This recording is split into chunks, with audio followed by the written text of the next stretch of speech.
let's see if Emman is really a great businessman as he says he is. Attitude! Nakita kong natawa sa Emman, hindi ko napigilan. How are you gonna sell this fluffy pony? How are you gonna convince me to buy a fluffy pony?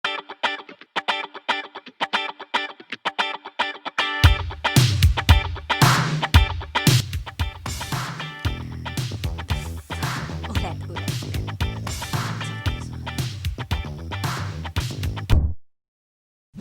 Hey guys, this is the episode 2 of the Bakit Show, and this is also the first ever on location shoot. Yes, you heard that right, because today we are at the physical store of our second guest. O, diba? Second episode pa lang, may pa on location shoot na. Anyway, so I've thought of this second topic because I find it very timely. Kasi ngayong pandemic, ang daming nawala ng work, and ang dami ring parang kailangan lang extra income. So, nagkaroon ng boost in the online business. For sure, some of you have your own reasons. And ang i-feature kong guest ngayon also has his special reason. So, without further ado, I'm so excited to introduce our second guest. He is the owner of PPE by MGO, Shop Local PH, and he also has his own vlog, MGO TV. So, help me in welcoming our second guest, Emman Diego. Yay!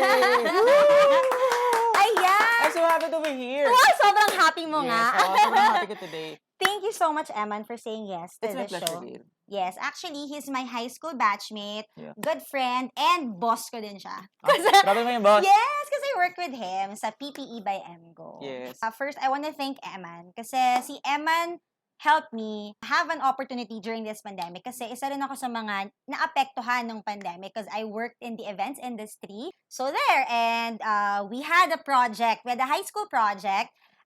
We organized a donation drive. And sakto, Emman was a supplier na of PPEs. So, siya yung aming main supplier. I was the project head. And from there, yeah, he hired me and he gave me an opportunity to earn during the pandemic. So, here we are now. So, now, I guess, we can proceed to our Bakit question. Yan, right? excited ako dyan. Correct. So, Emman, bakit ka nga ba nagsimulang mag-online business? Yes. First, why not? Oh, tama. Yun yung ano Why ko, not? bakit hindi? Oo naman. Kaya bakit? Kasi I believe that my mission has always been to provide jobs for Filipinos. I mean, Wow. as entrepreneur, natutuwa ako every time that I help other people in terms of providing a job for them. Yung bang teach a man how to catch a fish. Correct. Yun yung lagi ako natutuwa. And every time that I impart something, like katulad na sa culture namin sa aming work, yes, we are working for PPE by MGO or MGO. I always teach them to start their own business. Yes. In fact, required kaming lahat to start our own business. Yes. So, yun yung yun yung aking kung bakit ako nag-business. Number 1 is gusto ko na to provide jobs. Wow. Number 2 is I want to impact. And I believe that with my background, school background and all, yun yung yun yung naging path ko. Wow. Before I move on to my follow-up question, I just wanted to share to everyone na that's very true. Emman is such a good leader kasi hindi lang siya basta someone who nang mamando what to do, but he also teaches us, all the tricks in business, and actually, makulit siya. Siya rin yung reason why I'm doing this. Kasi, in-encourage kami at each and every one of us to have our own vlogs, to have our own influence in social media. Kasi he believes that when you're influential in social media, it will greatly help your business. Yes. So, yes. So, and to back it up, nowadays, influence is the new currency. So, if you have a great influence in social media, then it could be considered as currency. Case, for example, Kardashians. Right. Kardashians are very very wealthy because they are very influential. Correct. Kung nanonood ka ng The Bakit show, you should start your own. Yeah. Now. Okay, so going back to my follow-up question, I'm just curious, has it always been your dream to have your own business? Honestly, yes. Because when I was a child, I remember I think 3 or 4 years old. Bata pa lang ako, meron na kaming tindahan. So, sa tindahan namin, being a favorite ako, lagi akong binibigyan ng stick o. Tapos, napapansin ko yung stick o na yun, pinagbebenta sa ibang bata. Okay. So, ngayon, naisip ko, ipunit yung stick o na binibigay sa akin, tapos ibebenta ko sa mga bata. Ako rin yung nagbabantay minsan. So, 3, 4 years old, 5, gano'n. So, naisip ko, okay, nagkakaroon ako ng pera. So, parang, it's not always about the money. Parang, it's about, yung satisfaction. Binibili nila yung produkto na meron ako. Anong high school, yan, benta-benta na kung ano-ano, ganyan. Kasi, naalala ko nun, yung hindi ko makakalimutan yung field trip ng second year high school. During that time, wala akong pambaon. Kasi ako, personally, sabi nung nanay ko o tatay ko, bata pa lang ako, hindi na nila ako masyadong binibaby or pinapakilaman. So, parang ako, yun yung upbringing ko. Parang there's always something. Na-try kong maglako ng banana cue. Sa school? Oo, sa school tsaka sa kalye. Hindi Totoo nga? hindi yung literal na kalye boy, Like, sa street nyo, Sa street, ganyan. ganyan. Okay. Kasi, meron kasing satisfaction in terms of selling whatever you did or whatever you, mahilig kasi ako nun magluto-luto eh. In fairness, so bata ka pa lang pala talaga, Oo. nasa yun na yung pagiging businessman. After college ba, did you proceed to doing your own business na ba agad? Or naging employee ka ba muna sa isang company? I became an employee Mhm. at Philinvest Okay. Incorporated. And How was it? sobrang saya. Kasi, ang advice ng tatay ko sa akin is, in order for you to become a great employer, you have to experience being an employee. Right. Kasi, Quotable quotes.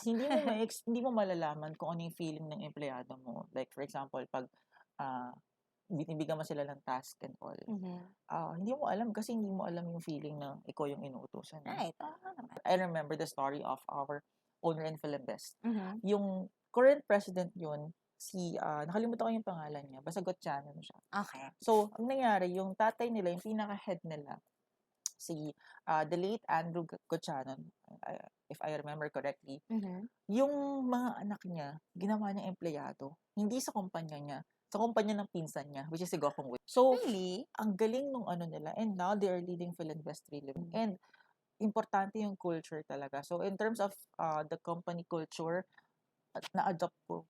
Noong time na yun, I decided talaga to become an employee because I want to experience it. I remember that it's always been you need to learn first before you would earn. Again, learn, then take away the L, earn. Because Interesting. you need to learn a lot first before you need to run a good business. Alam mo, my mentor would always tell me, my previous leader in church, Pastor Alvin, would always tell me that you need to prepare for the worst. Right. So how do you prepare for the worst? You have to always have a backup plan. Yeah. Kasi hindi natin malalaman yung panahon eh. Like for example now. Like now, we're in a pandemic. We're in a pandemic. Yeah. You know what? Sabi nila, or all wise businessmen would always tell us that in this time of pandemic, those people who navigate, those people who could adjust easily wins. Right. So right. in not to brag, but PPE by MGO is born out of that. Let's not settle for what is correct. Because MGO before as MGO is an apparel brand. Apparel company. So how was PPE by MGO born during the time of pandemic? It is because of number one, compassion to people. We don't have business when we don't have compassion to people. Why? During that time, wala naman talaga akong plano magbenta or mag-produce ng PPE. But then, naalala ko noon, kinamusta ko yung mga mananahe. Personally, kamusta po kayo kuya, kamusta po kayo ate? And they were sharing that, yun nga, wala na silang makain, wala na silang food to eat, wala silang mapagkakitaan, and yung isang mananahe, naalala ko, kinamusta ko siya out of the blue. Tapos sabi niya sa akin, sir, gusto niyo mag-produce tayo ng PPE? Kasi may order ako sa isang hospital, baka gusto mo din. Sabi ko, sige kuya, hanap ako ng clients. And out of that concern, doon nag-start talaga mag-boom yung business. I believe that if you see the need of other people, then you could become a good businessman. For me, yun yung isa sa mga secret ingredient of becoming a businessman. Take note. And out of that, nakita ng ibang tao yung story nung PPEBM ko na we're able to provide jobs for around 80 ng mananahe. But then, for 2 months, grabe yung naging sales namin. Because we cared for those people. And those people talaga, they were able to survive the pandemic. So, yeah, if you're a businessman, if you're an aspiring businessman, you always have to think of other people. Because at the end of the day, you have a business because of other people. And not because of what you could do, not because of your skills, not because of whatever you have now, but it will always be about other people. Right. So inspiring. I mean, hindi madalas marinig sa mga businessmen talking about people. But with Emman, it's always about, yun nga, yung main bakit niya, yung main answer to his bakit is because he want to provide jobs. Yun pa lang eh. It's not about him. It's about other people. And it's such a selfless trait of Emman that I really admire. So, yun din eh. Which leads me to my next question. PPE business. For sure, everyone thought of it, of jumping into the PPE business because it's what everyone needs. So how did you stand out? If I shared a while ago about compassion, number two that I will be sharing now is about communication. The reason why we were able to have this PPE business is because we have a good communication with our mananahe, with the people that we are working with. Sobrang rin ako believe din ako sa kanila. Kasi not everyone could, hindi lahat ng tao pwede mong pagkatiwalaan during this pandemic. Going back to my original point, sobrang naging maayos yung communication namin. So, isipin mo, nakakapag-deliver kami nang hindi kami nakakapunta mismo doon sa pagawaan and all. So, and ang ganda rin ng response to mga laborers. Kasi why? We let them realize that they are not doing it for themselves. They are doing it for the doctors, they're doing it for the nurses. Dapat dapat masabi mo din yung vision mo sa kanila. Kasi, ang ginawa ko, kinausap ko sila na ganito po yung case may mga doctors po tayo na namamatay kasi wala pong PPE. During that time, kaya rin tayo nag-click kasi wala pa talagang available ng mga PPE. Right. And during that time, we were selling it at 500. So, ang dami talagang umu-order sa amin. So, kung if there are people who's watching this one, if you think that it is impossible to start your own business, well, this is the best time to start because number one, logistics are better. Correct. Sobrang and mas marami na sila ngayon compared before, no? Yes, and I would like to commend the government as well for the infrastructure. When you have a good infrastructure, mas mabilis yung logistics. Right. Number two is that nowadays, people trust more than before. Like, we don't have Lazada before, we don't have Shopee before. What made you say that people trust more now? Because of the transactions. I mean, if we could be able to look at Lazada transactions, for example, and Shopee transactions, for example, mas madami na compared to before. Right. So, speaking of online business, do you believe that traditional businesses should already start going online? Definitely. Because, let's say, for example, the number one company in the world is Amazon. Are they? Sila na talaga sila number na. one. Yeah, si Jeff Bezos Jeff Bezos. Pinakamayaman so, niya. And in fact, by 2026, he is projected to become the first trillionaire in the world. Wow. Okay. So, kasi he is in online business. Okay. So, kaya naman for me, every traditional businesses should move towards Shop Local PH. Yes.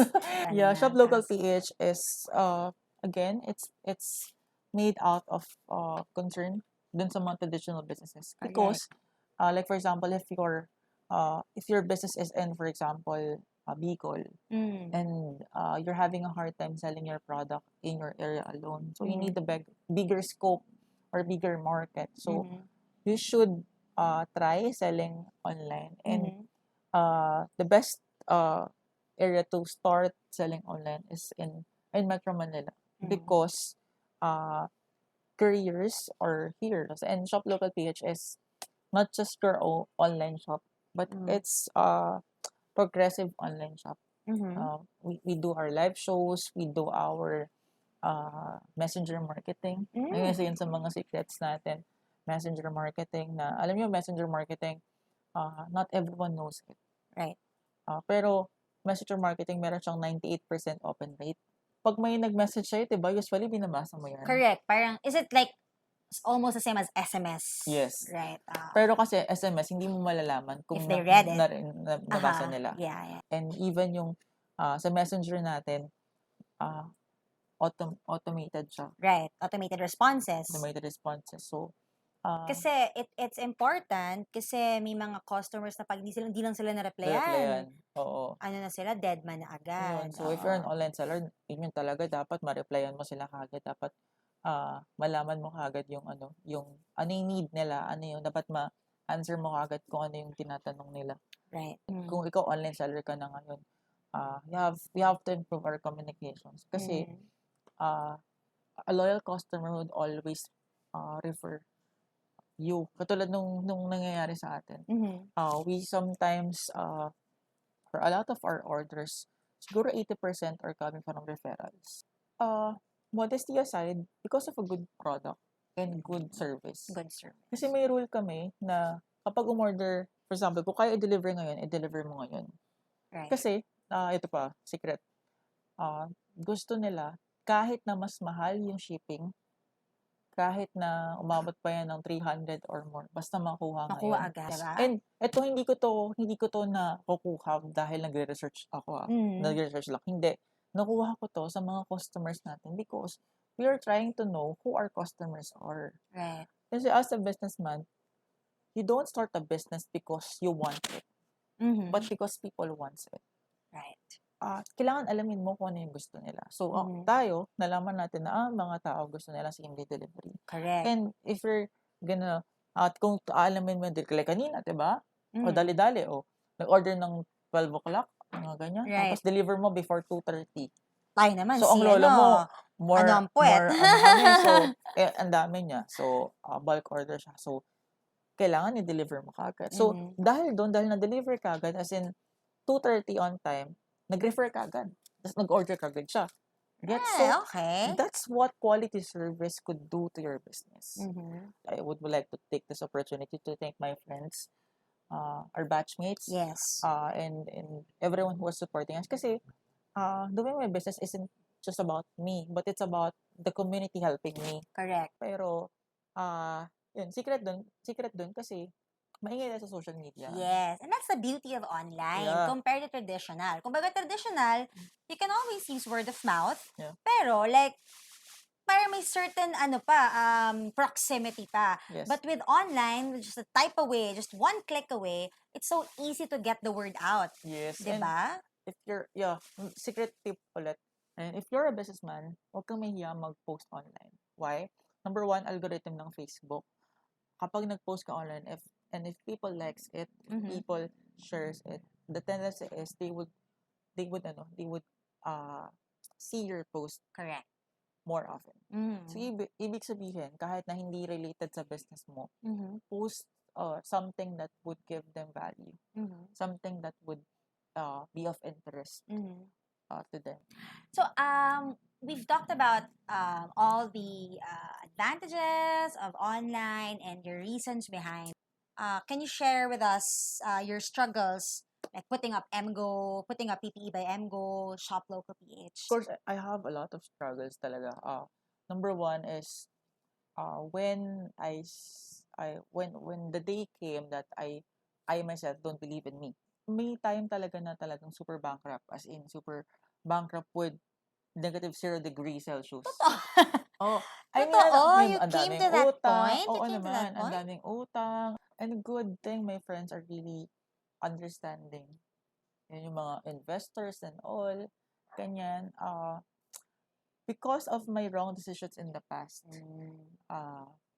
because of trusting too much, in short, sobrang dami kong natutunan because of those bad decisions that Yeah, I how did you bounce back from that negative? I mean, that's so hard, negative degrees Oh, Celsius. I mean, Oh. others would really be,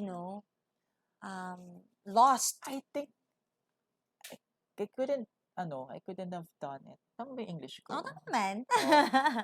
Without the grace of God, I think. Mm. Because those moments made me realize that I can't do everything without God. If you are the person who is having a hard time currently, remember that one day you would look back at it and you would say to yourself that it's worth it. Na you cannot be the person that you are, who you are now, without those failures that you had. Right. So, yeah, very vital siya. It's part of success. Right. Failure, diba? Yeah. Sabi nga nila, the more failures you have, the more, you'll be successful in the future. Yeah, right? definitely. So yeah, thank you so much, Emman, for that beautiful story. Now, of course, naging format ko na. Akala mo naman, dami ng episodes, no? Second pa lang. Second pa lang to, Naging format ko na ang merong pa-activity after the show. Since you're a businessman and, you're marketing ka pa, di ba? And you're a good salesman. Nalala ko, pinagawa mo sa amin ito. One of our exercises. During one of our meetings, he made us, mahilig ka siya magpa-game, magpa-exercise. Ang dami ko pakulo sa buhay. So, dahil dyan, ibabalik ko sa kanya ang challenge. So, there's this one exercise that he made us do na he made us pick a random object and then for like 30 seconds, he made us sell it to him. So now, I'm gonna pick a random object for him and he is gonna sell it to me without practice. He doesn't know this. So, let's see if Emman is really a great businessman as he says he is. Charot. Di naman. So he help really me God. is. He really is. But yeah, let's see.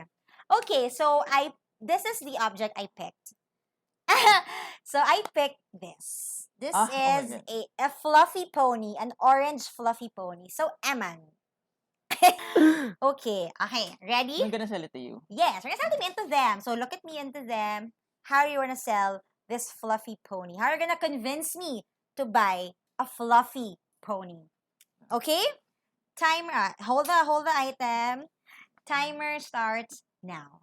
Okay, first and foremost, you look great today. Thank you. But I think there's one thing lacking in your look today. Really? And What? that is for you to have this. You know what? Men like people who are using ponytail, nang nakaganon, yung nakapusod and all. Because we see to it that yung nakikita namin yung gilid nyo. And you know what? This ponytail, I see you someday walking in an aisle and marrying your love of your life wearing You this really one. get there, okay? So, I think it is very good for you. So, are you convinced? Are you convinced? Grabe ha, dumaan sa you look good to marrying agad, diba? Okay, next item. We have here a black trolley. So, I definitely don't need this in my life, but let's see if Emman can convince me to buy this trolley for another 30 seconds. And start. Gail, I remember your mom would always ask you to buy anything in the supermarket, in the grocery. Naalala mo, diba, pag sa grocery, naka-ano lang tayo, naka-plastic. What if... Eco bag. Ayun, eco bag. Ganyan, eco bag. What if your mom would ask you to buy a lot of things? Mahirapan yung likod mo kapag dinala mo siya. You need this in your car. Kailangan mo siyang ilagay sa car mo. So that yung mga mabigat na bagay na kailangan mong dalhin, kailangan mo siya nakatrolley. And this is only worth 500 pesos. What's 500 with your own health? Dinaan ako sa health. Diba? Mayroon kang ganun. Meron ka namang sakit sa likod. Diba? Health is a very good investment now. So you need this. In fairness! Ang bilis ha! I swear, wala siyang practice. In fairness! That's so fast! Tell them, how did you do that? Na sobrang quick. Na parang, Be Ganon. conversational. Don't sound as if you are selling. Sound as if you are concerned to other people. And dapat concerned ka doon sa tao na pinagbibilhan mo. I remember one story na meron tayong client sa PPE by Go na hindi dapat bibili sa atin. Okay. Tapos parang nag-advise lang ako na, as in Genuine concern Okay. na, ma'am, dapat ganito po, ganyan. So, in short, hinarapan ko ng iba pang supplier, baka pwede po to. Kasi in short, ang dami kong tinulong. Ending, bumili sa atin ng around, siguro overall, 1,500 pieces. Oh, totoo nga. Nag-refer pa ng malaking hospital. Yung hospital na client natin ngayon. And that was just because you were concerned. Yeah. Genuinely, Genuinely diba? concerned to that people. And hindi ka, parang, alam kasi ng mga tao kung nambobola ka lang. Alam nila kung nagkasabi ka ng out of concern and out of not. Wow. So, yeah, actually, so thank you so much, Emman. So again, you have to believe in what you sell and you have to be genuine about it. And yeah, I guess you can promote your online businesses if you want to. Yeah. So again, thank you so much for watching this video. And then I would like to promote our businesses. Number 1, PPE by Go. So we produce personal protective equipment. Tapos, now we launch Shop Local PH. Yes. Again, we want to help traditional businesses. Excited siya kasi I think it would provide more jobs to Filipinos. Yes. Yeah. And again, so dun, I also have a show. Yes, Ayan. for more entrepreneurship tips. Ayan, I have online shows every Tuesday, Thursday, and Saturday. So, sa mga next topics ko, baka galaxy, mga ganyan yung mga topic natin. Global warming, Yes. mga global colding, ganyan, ghosting, mga ganun yung mga topic natin.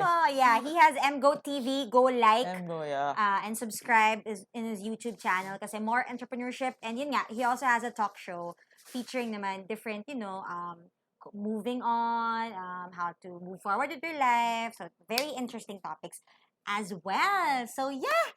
Thank you so much, Emman. Wait lang, may nakalimutan ko i-promote. We also have every Friday live groups naman. Yes. Live groups. You could hear naman Gatsford every Friday, 7 p.m. So you could message me, via Zoom siya. So if you want to meet other businessmen, you're very welcome in our live group. Yes. All right. So thank you, Emman. Thank you, everyone, for watching. This has been episode 2 of The Bakit Show. Thank you so much.